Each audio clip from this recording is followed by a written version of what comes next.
సుమన్ టీవీలో మీ business promotions కోసం ఈ కింది నెంబర్ను సంప్రదించగలరు.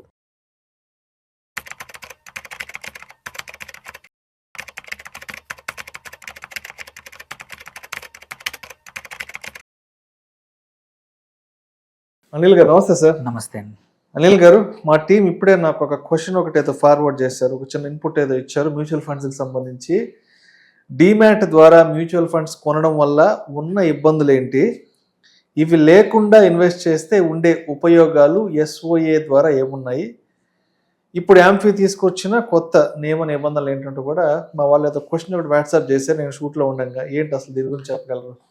సో ఇప్పుడు ఏంటంటే మ్యూచువల్ ఫండ్స్లో ఇన్వెస్ట్ చేయాలనుకునే వాళ్ళకు రెండు మార్గాలు ఉన్నాయి. ఒకటి రెగ్యులర్గా వితౌట్ డీమ్యాట్ లేకుండా జస్ట్ నార్మల్గా రిజిస్ట్రార్ దగ్గర statement of account based investment అంటాము, దాని ద్వారా చాలామంది చేస్తూ ఉంటారు. అదొక మెథడ్.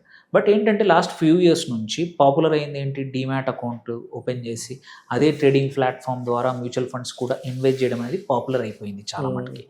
వీటి మధ్య అంటే ఇది ఈజీగా ఉంటుంది, అన్ని కూడా అన్ని ఇన్వెస్ట్మెంట్స్ ఒకే చోట కనబడతాయనే ఈజీనెస్ వల్ల చాలామంది ఈ మధ్యలో చేస్తూ ఉన్నారు. బట్ తెలియదు ఏంటంటే క్వైట్ ఫ్యూ ఇబ్బందులు ఉన్నాయి. కొన్ని ట్రాన్సాక్షన్స్ చేయలేము మనము డీమ్యాట్ బేస్డ్ అయితే. ఎగ్జాంపుల్ తీసుకుంటే ఎస్డబ్ల్యూపి అనేది సిస్టమాటిక్ విత్డ్రాల్ ప్లాన్ అనేది ఇప్పటివరకు అయితే డీమ్యాట్ ద్వారా అయితే ఎటువంటి సపోర్ట్ లేదు. యూ కెనాట్ విత్డ్రాల్, మేబీ అసలు చేయడానికి ఉండదు, ఎస్డబ్ల్యూపి అనే ఆప్షన్ లేదు ఇప్పటివరకు. అట్లాగే ఎస్టీపీ మనం వెరీ పాపులర్. ఎస్డబ్ల్యూపీ ఎంత పాపులర్ అయిపోయిందో అందరూ లంసమ్ పెట్టేసి విత్డ్రా చేసుకోవడం, ఆటోమేటిక్గా విత్డ్రా చేసుకుందాం అనుకునే వాళ్ళకి డీమ్యాట్ ద్వారా లేనట్టే ఎస్టీపీ కూడా అనదర్ పాపులర్. ఇది మార్కెట్ సెంటిమెంట్ ఎలా ఉందో తెలియనప్పుడు మనం ఒక లిక్విడ్ ఫండ్లో పెట్టి ఇన్వెస్ట్మెంట్ లంసమ్ అమౌంట్ అక్కడి నుంచి నెల 2 నెలలు 3 నెలలు యావరేజ్ తీసుకొని, మంత్లీ యావరేజ్ కానీ ఫోర్ట్ నైట్లీ అంటే 15 రోజులకు ఒకసారో వారానికి ఒకసారో తీసుకునే అవకాశం ఎస్టీపీ ద్వారా ఎస్ఓఏ మెథడ్లో చేస్తే ఉంది. బట్ డీమ్యాట్ మెథడ్లో లేదు. సో అదొక మేజర్ డిసడ్వాంటేజ్. అంటే నువ్వు లంసమ్ పెట్టాలంటే ఈక్విటీ ఫండ్లో ఒకే రోజు పెట్టేయాల్సిందే, there is no other option. Then ఇంకొకటి ఏంటంటే జనరల్గా కూడా డైరెక్ట్ ఏఎంసీ ద్వారా కానీ ఈ ఆర్టీఏ ద్వారా ఈ ఎస్ఓఏ బేస్డ్ ట్రాన్సాక్షన్స్ కొంచెం లిమిట్ ఉంటుంది, డీమ్యాట్లో ఇబ్బందులే. వెరాజ్ దీని ద్వారా వెళ్తే, ఎస్ఓఏ ద్వారా వెళ్తే మీరు ఎస్ఓఏ వెబ్సైట్ అంటే రిజిస్టార్ వెబ్సైట్లో చేసుకోవచ్చు, ఏఎంసీ డైరెక్ట్గా వెబ్సైట్లో ట్రాన్సాక్షన్ చేసుకోవచ్చు, డిస్ట్రిబ్యూటర్ ద్వారా చేసుకోవచ్చు, ఇంకా చాలా థర్డ్ పార్టీ ప్లాట్ఫామ్స్ వచ్చినాయి వాటి ద్వారా కూడా ట్రాన్సాక్షన్. అంటే నువ్వు లాక్డ్ ఇన్ కాదు. వేరాజ్ డీమ్యాట్ ద్వారా చేస్తే ఏంటంటే నీ డీమ్యాట్ బ్రోకర్ అకౌంట్లో లాగిన్ చేసి మాత్రమే విత్డ్రాల్ కానీ ఏ చేంజెస్ కానీ క్వైట్ అ ఫ్యూ థింగ్స్ చేయొచ్చు.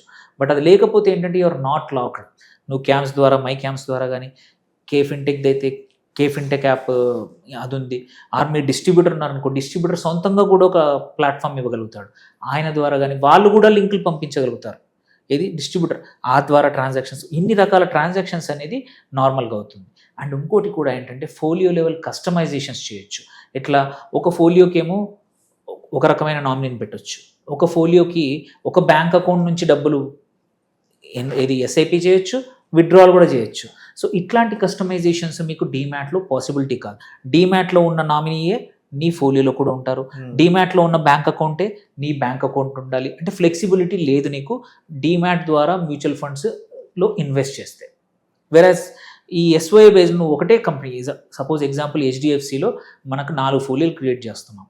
ఒకటి నీ మెయిన్ బ్యాంక్ అకౌంట్ నుంచి, ఇది శాలరీ అకౌంట్ నుంచి, ఒకటి నీ ఇంకో అకౌంట్ నుంచి, ఇంకో అకౌంట్ నుంచి పెట్టవచ్చు. ఆర్ నువ్వు విత్డ్రా చేసేప్పుడు, ఇన్వెస్ట్ చేసేప్పుడు ఒక అకౌంట్, విత్డ్రా చేసేప్పుడు ఇంకో అకౌంట్ పెట్టుకునే ఆప్షన్ కూడా, కస్టమైజేషన్స్ అన్నీ నార్మల్గా ఉన్నాయి. ఇవన్నీ డీమ్యాట్ ద్వారా అవ్వవు. అండ్ ఆల్సో కూడా ఏంటంటే ఒక్కటి అడ్వాంటేజ్ ఏంటంటే pledge or margin use demat ద్వారా అయితే ఫాస్ట్ అవుతుంది, ఈజీగా అయిపోతుంది. వెరాజ్ ఎస్ఓఏ ద్వారా కొంచెం అదొకటే డిసడ్వాంటేజ్.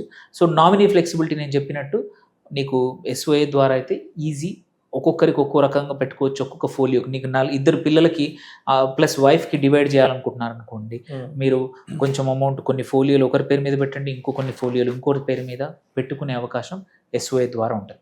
నౌ కమింగ్ టు ఇప్పుడు కొత్తగా తెచ్చిన రూల్స్, కొన్ని థింగ్స్ ఇవన్నీ సాల్వ్ చేయట్లేదు. బట్ యాంఫీ ఏం చెప్తోందంటే వచ్చే సంవత్సరం Jan 31 నుంచి 2027 Jan 31 నుంచి ఎస్డబ్ల్యూపి, ఎస్టీపీ రెండు కూడా డీమ్యాట్ యూజర్స్ కూడా తీసుకొని రమ్మంటుంది. సో అది కూడా ఏంటి, అమౌంట్ కాదు, యూనిట్ బేస్డ్. మామూలుగా ఏంటంటే మనం ఎస్డబ్ల్యూపీ చేసేప్పుడు 2 ఆప్షన్స్ ఉంటాయి. లెట్స్ సే ఎగ్జాంపుల్ మనము ₹1,00,000 లంసం పెట్టాము, ఎవ్రీ మంత్ ఒక ₹1,000 కావాలనుకుంటున్నాం. ₹1,000 అని రూపీస్ సెలెక్ట్ చేస్తున్నాం మనం. ఓకే, అది ఎస్ఓఏలో ఉంది. ఇప్పుడు కొత్తగా వచ్చాక కూడా ఈ ₹1,000 చేయలేవు డీమ్యాట్ ఫార్మేషన్ నెక్స్ట్ టైం కూడా. ఓన్లీ థింగ్ చేయొచ్చు అంటే ఎవ్రీ మంత్ ఇన్ని యూనిట్స్ విత్డ్రా చేయమని చెప్పే అవకాశం ఉంటుంది. అంటే యూనిట్స్ ఆటోమేట్ చేయొచ్చు, అమౌంట్ ఆటోమేట్ చేయలేము ఈవెన్ ఆఫ్టర్ January 31st.